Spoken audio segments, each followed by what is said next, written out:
Welcome to Serenity Wealth Now with Chris Cooper. This is not your typical financial radio show.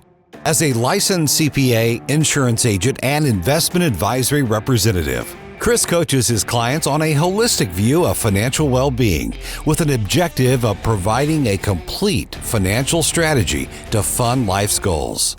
Chris is here to guide you down the path to the financial serenity you deserve.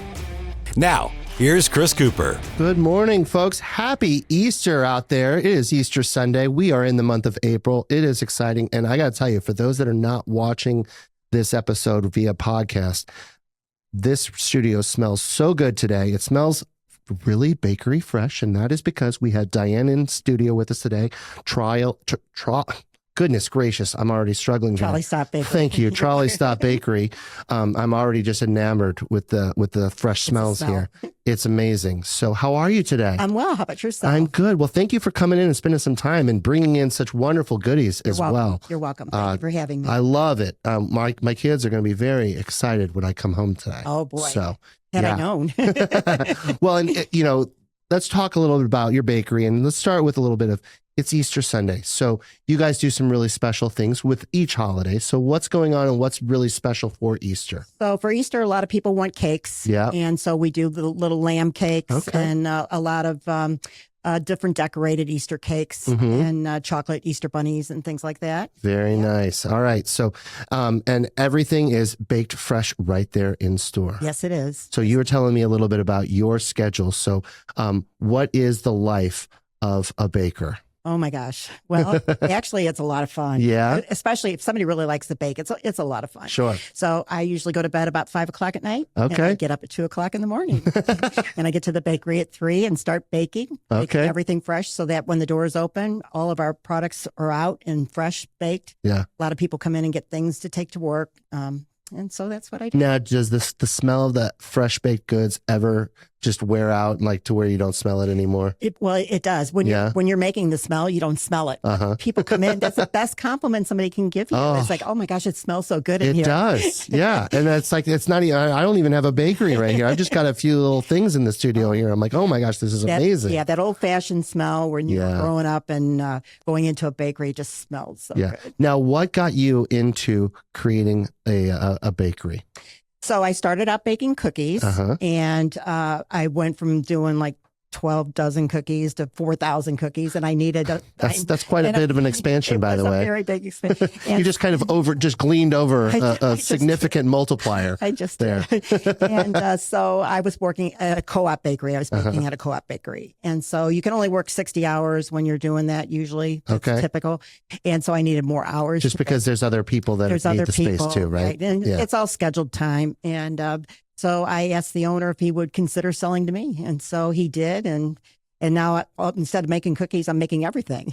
That's amazing. Now, was that the intent at the time, or were you thinking you were just going to be in the cookies and that's it? Or what? I really thought it was just going to be cookies. Yeah. Maybe a few other things because nobody crossed. If there was other bakers in there, you didn't cross into their line. And but then I start expanding. I found out they didn't have any yeast products in there, so I start doing things with yeast. Okay. And one thing led to another, and so the cookie line is still a very good line. Yeah. But the other products also are very good. Yeah. Yeah. Now, and you guys are in Chesterfield. We are. That's where your location is. But you really ship all over the place too. We ship nationwide. Yeah. And the cookies especially, and then they're in boxes, and they will go nationwide. Now, the presentation is, I think, one of the things that I think is impressive here. And I picked up on this right away. Each of these little containers actually looks like a little trolley. It's a little trolley. Yeah. That's intentional, I assume. It is. Well, we wanted it to be an old-fashioned bakery, old-fashioned cookie company. Right now, there's so many cookie companies out there, but they make jumbo cookies that are not things that your grandma would make. And these are cookies that my grandma would make. Chocolate chip cookie, oatmeal cookies. And so that's what we wanted this to be. And even the bakery is still old-fashioned baked goods, like stolons and these little waffles and stuff. Well, you got to stick to what's important to you, a little bit of that heritage as well, right? Yes. And you got to have a little niche that makes you unique. Exactly. Right? So something different. So, and I know you also, this package that these things came in, the 4 little trolleys all came in this one nice little box. That's right. It's nice. That's right. And you told me a little bit of a story about this too. So tell the listeners exactly what's important to you, because you are really particular. I am very with the delivery here. Excuse me. I'm very particular, and so when I was putting this company together, I hired a designer to help me get a logo and put everything together. I wanted this to be like an Apple product. When you get something from Apple, it's sleek, it's nice. You just can't wait to open up that box. So that's how I described to her what I was looking for. And so we came up with this logo and this box and this color, and it has tissue paper. So when you open it, it's like, what is in here? It is really impressive. There's a nice little brochure on there, a little poster card type thing, right? With the menu of all the cookies. And then each cookie is individually wrapped. So it's a great grab and go item. Makes a great gift when you want to send somebody something that you don't know what to send. And then you don't ship them just in this box either. No, I found out that, that box gets dirty if you ship it. So I end up putting that box in another box. And then that box can get dirty. It's brown and it doesn't matter. Right. Yeah, that's the throwaway box for the real presentation box. Well, I don't know if you know, but a lot of people collect boxes. I'll get something in a really nice box and not want to throw it away. Well, so that's your really nice box. And that's advertising forever. Exactly. There you go. Exactly. So do people get Christmas presents from you with just this box thing? Oh, yes. I'm sure. Oh, yes. Yeah, I can see that. We were very busy. Yeah, that's awesome. So, great packaging, by the way. And I think that's a very common theme. When I talk to a lot of business owners, those that put that pride in advance, it really does show. There's quality, but you expect that from every bakery you go to, right? Yes, you do. That's not something unique. It's almost like a have to. Yes. Right? Correct. Otherwise, people won't come back. But what differentiates you is every other little detail that you find very important. So I hope I laid everything out here. It looks amazing. Okay, good. Well, it does, and it smells amazing too. So, well, great. I'm excited to get some brunch here. So, all right. So, what is your favorite item on your menu?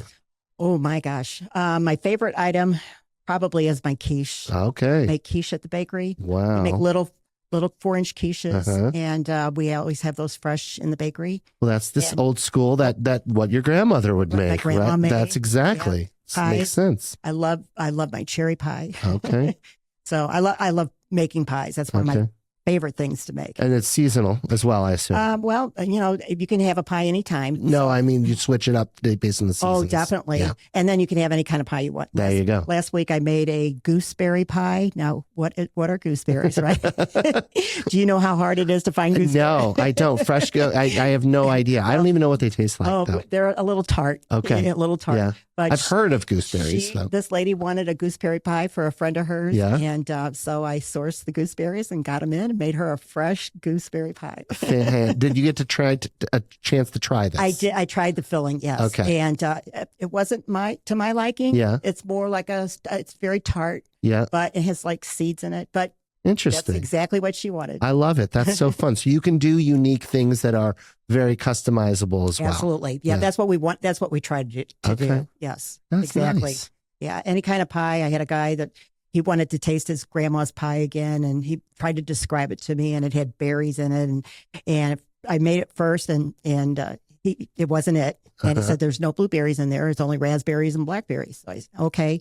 I made it again for him, and he came in and he had tears in his eyes, and he hugged me and he said, I never thought I would taste Darcy's pie again. Wow.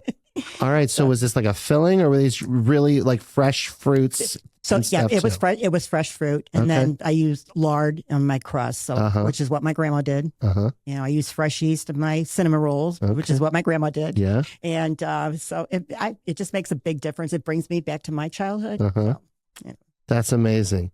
Now you're doing all this in the early hours of the morning while most people are just, us common folk are just sitting here sleeping. Oh, it's so quiet. It's really so serene. Yeah. Nice. That's perfect. Yeah. Yeah.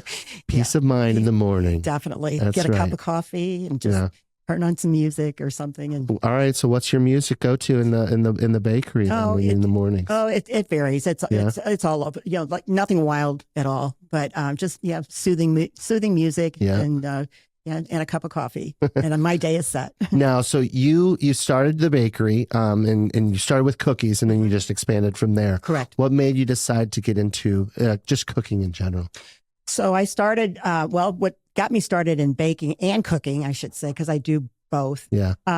Was when my mom went into the hospital when I was 11 years old. I grew up in a big family. I'm the oldest daughter of 7. There's 8 of us. And she went in the hospital 2 days before Thanksgiving. She had already purchased the turkey and the bread for the stuffing. And she wasn't going to be able to make Thanksgiving dinner. So it fell on me to do that. So wow. I sat on her hospital bed and took notes. How do you make a turkey? And I took really good notes. I wish I still had them, but as I don't. an 11-year-old. And do you know Thanksgiving is still one of my favorite meals to make? But I can imagine. What a cool story. And it turned out really well. Yeah. And when you have that many siblings, you're always looking to get recognition from them. You said you were the youngest? I'm the oldest. You're the oldest girl. Okay, and I have a brother that's 2 years older than Gotcha. I am.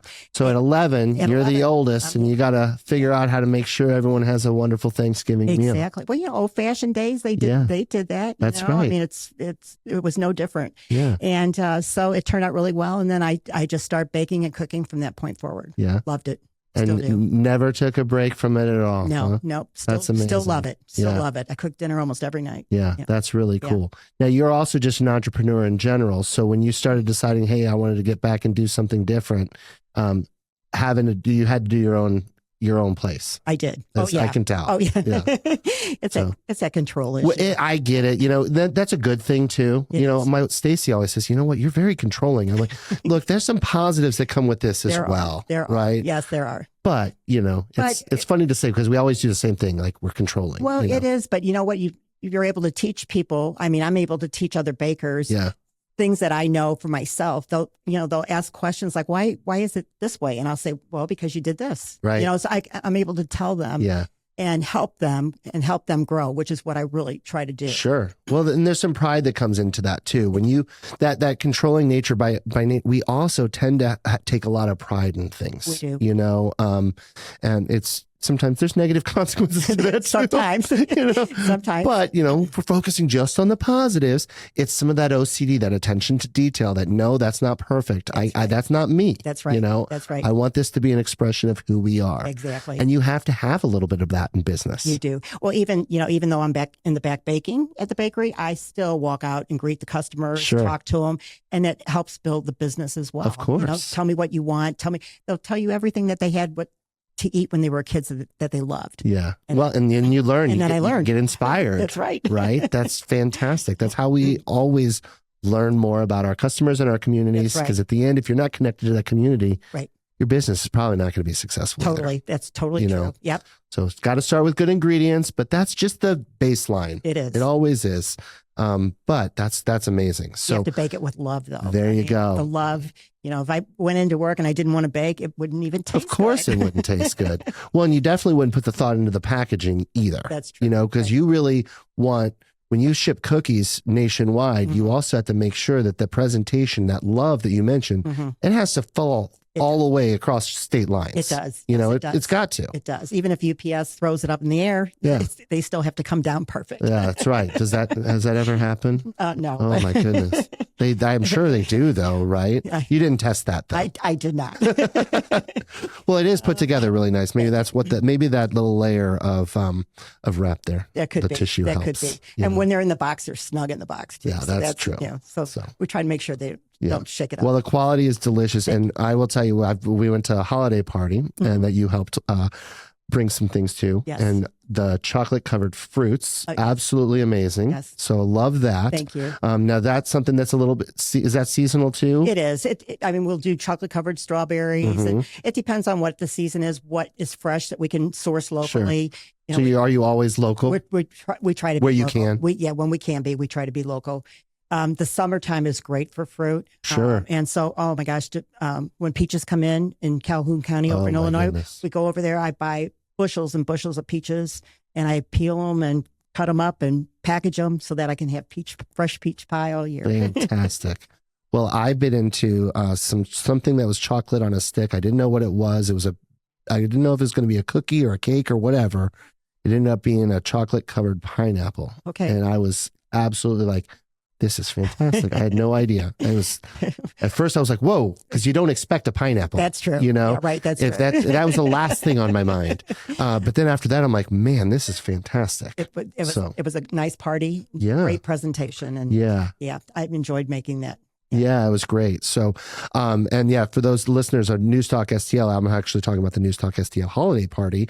So I was eating my chocolate covered pineapple, and I was actually talking to Ken Williams, and I'm like, oh my gosh, you got to go get one of these things. I think he took the last one. Did he? Oh my God. Well, he still has the wrapper from the cookie that he kept as a bookmark.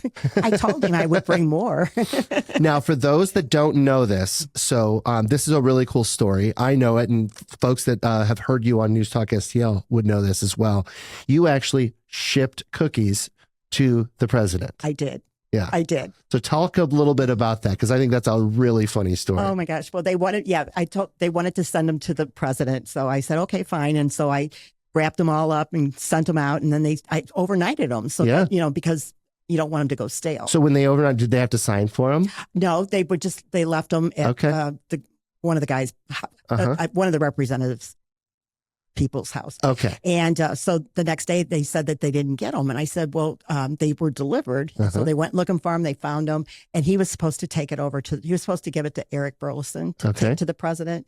And somehow, some way, they never got to the president. Man. So it became the cookie caper. And it was a fun story. It was fun. It's so funny. So we don't know. Maybe the president got them. I doubt it. And ate them. Somebody had to have. Well, right. I figured if he ate McDonald's, he would definitely. Yeah. I mean, you would think so. You would think so. Somebody ate them. Probably. I hope so. Somebody enjoyed them. So you just make them get on the scale before and after, and you can find out who did it. That's right. So I think that's really fun. So you've been able to, bring cookie joy to a lot of people across the nation.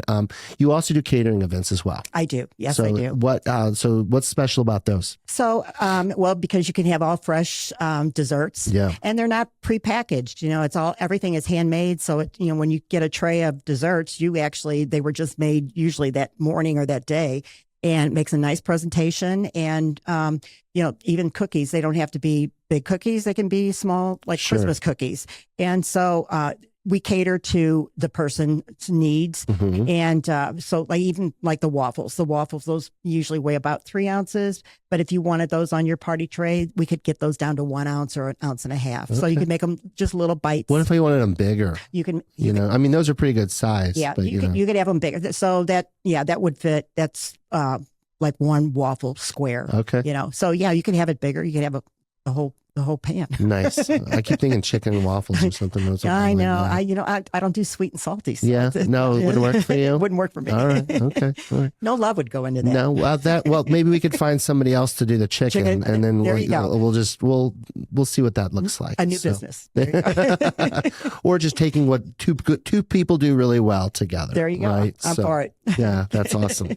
So is just catering, is that just a different kind of a feel for you? It is. It's a little different kind of an enjoyment out there. So it's different, but you're actually making things in bulk. You know, so you make more of it instead of using a 10-quart mixer. You could use a 40-quart mixer. Sure. So you're just it's the same recipe that you just make bigger and make them into smaller sizes. Yeah. Yep. Now, have you had a hard time with during the tariff kind of stuff? Did that change your business at all from a sourcing perspective? So the only thing that it changed for me was for my quiche, I use in my quiche Lorraine, I use Gruyere cheese. Sourcing that comes from France or Switzerland rather. I'm sorry. And trying to source that, I was having a difficult time. Yeah. I tried to, and I make Famous Bar's French onion soup. Okay. And that also is the cheese that you put on top of that soup. And I was having trouble getting that. So I substituted Swiss cheese for it. And it didn't work. No, so I pulled it off the shelf. Yeah. I wouldn't sell it till I was able to get it in. Because the quality is the that quality. important. No, it's that. Yeah, because it makes such a big difference in difference in taste. has more salt or has more milk in it or Sure. something. So yeah, no. So some things aren't something you can just get anywhere or replace easily. So Correct. that one now is back now. Everything's fine. It's back. Yeah, it's back. Did the pricing change at all? Oh, it's a little bit more pricey, but Yeah. still it's within my budget to make it. Well, it's one ingredient. I think that gets lost on people, right? There's a little effect on it, but it is one key ingredient to a piece. A very important key to it. Yeah. Not everything can be something that we bring back to the States. I would love to. I think everything is, the more we can bring into the States is great. I agree. But at the same point in time, it can't be everything. Yeah. That's just not who we are. And we became, unfortunately, a nation that became a little bit more import focused, less export focused. And we were okay with that for a while. But, I think it hurt us a little bit too. It did. I agree. I agree. And because we make a lot of good products here ourselves. We do. Especially our wines. If you get the French wines, between the French wine and California wines, take a California Well, didn't we save in America didn't we save the French wine industry? We did, out in Augusta. Yeah, from fire or something, wasn't it? No, it was some sort of a disease. That's some kind of a crop disease. That's right. Yeah. My husband knows that. I don't. I remember that, and not enough to talk about it incredibly intelligently, but enough to reference it. So yeah. So what else? So that's obviously a major import ingredient, but most of your stuff is actually able to be sourced fairly locally. It is, yeah. Yeah, that's nice. Yeah. So it also gives you a little bit more of that control that you like as well, right? That control, yeah. Yeah. Well, it's quality control. It is. And that's important because if you don't have that, you can't control your own destiny. Well, that's true. And you also need to watch your expiration dates. Yeah. If you buy eggs, you get eggs, you need to know that they're fresh eggs. You don't want to be buying eggs that, expires tomorrow. Sure. So yeah, it's a quality control issue. Yeah. So, all right. So is there a huge difference in quality of like farm fresh eggs versus just going to like the, a local, grocery store and just picking up the, So I would like to say no. Okay. And the reason why is because the eggs are incorporated into so many other products. For you. For me. Yeah. Okay. So that I don't. Yeah. But if I was going to sit down and eat eggs and bacon or an omelet or something, I would definitely say yes to that. Sure. The answer to that question. So it all depends on how you're doing it and if it's mixing it. How are you going to use it? Sure. Yeah. If you're going to mix other stuff in it, no. I mean, it's like if you had a drink, what kind of bourbon do you want? Doesn't matter when you put all the other stuff in there. Yeah. That's my husband's line. I love it. I love it. Well, now see, we're talking bourbons all of a sudden. That's great. But it's the same thing. Or vanilla. I mean, when you need a vanilla flavor, then you want quality vanilla beans with the seeds in them and stuff. Sure. So, yeah. And that's where like the fruits, for perfect example, you would that good quality, fresh, local fruits makes a big difference. It does. Because that's a key major ingredient. Well, you're going to taste the difference. You will definitely taste the difference. If you were going to buy frozen peaches or fresh peaches, it's day and night difference. Yeah. Not even the same product. Yep. So what do you think, did you expect your, when you started your business, bakery business, let's stay focused on Trolley Stop here. Is it where you thought it was going to be, or did you have to change directions along the way? So I changed directions a little bit because it's a co-op bakery, which means other bakers can come in and bake. Sure. And it's set up for 10 bakers. And I'm down to just myself and another baker. Okay. I debated on whether I wanted to expand the co-op bakery, if I wanted to, or if I want to just make it my own bakery. Yep. And I decided to keep it my own bakery with the other baker that I have, because I can control. I can control the freshness of the stuff that's in there. Sure. If it's somebody else's product in there and they left it in there for, say, a week and I don't feel it's fit, I would pull it out. I wouldn't even let them sell it because it's not a reflection on them. It's a reflection on the bakery. Right. They just know that they bought it at Trolley Stop Bakery. So, so from that standpoint, I'm happy with where I am today. Sure. And just all trying to, still build it. Let people know it's an old fashioned bakery. Yeah. It's things that your grandma would make. I love that. I love that. Well, and the other thing it gives you the ability to do is controls your messaging, of course, your quality and everything. But if you don't have to have other people because you're producing what you can produce anyway, right? You got the space. Great. Why wouldn't you? Exactly. Right. Yeah, exactly. Because if you're going to bring other people in, now either you have to shrink what you're doing or you have to expand. That's right. And so that's a whole nother thing. It is a whole nother thing. But on the one side, you get all the rent on one side. On the other side, you don't have to pay, and you don't have to pay the salaries. But but that's not what I want. No. Well, and that's, I think, the beauty of it. When you're an entrepreneur, you get to weigh multiple decisions. You do. You know? You do. And you get to wear, sometimes it's good, but multiple hats, you know? It is. When, my last job, my company I own, my daughter said, "What do you do for a living?" I said, "Well, I'm the president of the company." She goes, "I know, but when you go to work in the morning and you sit down at your desk, what do you do?" Yeah. I said, "I solve problems." That's right. Yeah. And on Wednesday, I take out the trash. Like that's, I change the light bulbs. Yeah, it has to everything. What do you do? You do. You do. Which is a blessing and a curse. It is. Right. It is. But or to the blessing side. I think so. At the end of the day, but you're also, and it's hard to say, I love what I do. I know you love what you do also. You never get a full vacation either. No, you don't. Because you're always at least 20% working. Absolutely. Absolutely. Yeah. It's just a common thing. Somebody's calling you. You're doing something. You're checking your email. Because otherwise it's not going to get done. That's right. And there's times, where you get an 80% off, but in your mind, mentally, I think it's never less than 20%. I agree. And I mean, that's even any given day. Yeah. I mean, when you go to bed at night and you're thinking like, oh, I have to do this tomorrow. I got to do this. I got to call this person, Right. So you're constantly thinking about work. But the flip side of that though, is even when you're 100% working, you're still kind of doing your hobby too. You are. And there's that passion and that fun is right. always just front and center. That's right. It so, is. and you don't get that if you're not working for yourself. That's right. It's just one of those things. So working for the man. Yeah. No, I love what I'm doing. It's really cool. So, you. Well, it's awesome. You guys, this is amazing. It smells so good in here. So where are you located exactly and how can we find you? We're at 67 Forum Shopping Center in Chesterfield, at the corner of Old Woods Mill and Olive Street Road. Well, my old stomping ground. I grew up right around there. Oh, did you? I did. Yeah. So in our shopping center, there's a Goodwill, Jenny's Diner, Paul Mano's Restaurant, Firehouse Sub. And I'm back in the little corner around the corner. Perfect. I love it. And I'm going to put a link to our website right on here for listeners as well. So thank you for coming in and sharing a little bit about your story and bringing these amazing goodies. My pleasure. Do you have any special Easter plans? Oh, no. I've taken the day off. Nice. There you go. Yeah, I will be, have a day off and put my feet up and switch to the next holiday. Yeah, switch to the next one. There you go. Mother's Day. Thank you so much for coming in. Thank you, Chris. It's a pleasure.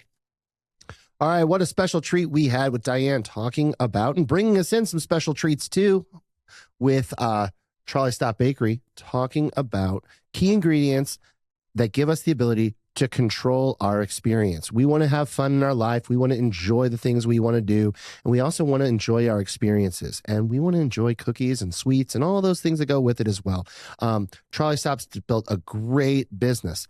And you heard Diane, she wants to make sure she has control of that experience. She wants to have that passion. That's something that I think a lot of business owners have in common. We all want to deliver a great experience to our customer base. We want to deliver an experience to our community. We want to serve our communities and have something that we are very proud of. And that is something that you can definitely see in every little detail at Trolley Stop. And it doesn't just stop there. All business owners that I talk to who have that success, that passion, it's all about serving that community, of being able to be a little bit unique, a little bit different, and share that message and enjoy what we do. It's why we are in business, right? To enjoy what we do and help serve others. What a great message. And control is part of it too. We want to make sure we can control the experience. We want to make sure we control our lives. And that applies to finance as well. We want to make sure we provide the ability to have control of things we can control. We can't control everything in our life, right? Sometimes things happen to us, right? Taxes, that's something that happens to us. We don't like it. No one likes paying taxes, but we can have limited control over what happens in future tax risk. Now we can mitigate, but we don't have full control. That's something that happens to us. The other thing that happens to us, market volatility. Markets go up, markets go down. We can invest based on our risk tolerance, but really it's something that's not necessarily in our control. But there are items that we want to make sure we can control. We control our ability to survive our asset base, spend within our means, budget intelligently, and make sure we make good long-term financial decisions. We can make sure we invest based on our risk tolerance. We can make sure we cover ourselves for survivorship risks and long-term care and healthcare concerns. All smart things we can do to bring some control into an a world that sometimes is a little chaotic, right? But we want to make sure we create some clarity for others, and to produce confidence in our livelihoods. That's what we focus on here at Serenity Wealth. We hope you enjoyed this episode. Tune in each and every Sunday right here, News Talk STL or Serenity Wealth Now, social media outlets. We'll see you next week, folks. Enjoy your Sunday. Serenity Now! This is Serenity Wealth Now with Chris Cooper. Request a free copy of Chris's latest book, The New Holistic Retirement, by visiting SerenityWealthNow.com. Investment advice offered through Fortis Capital Advisors.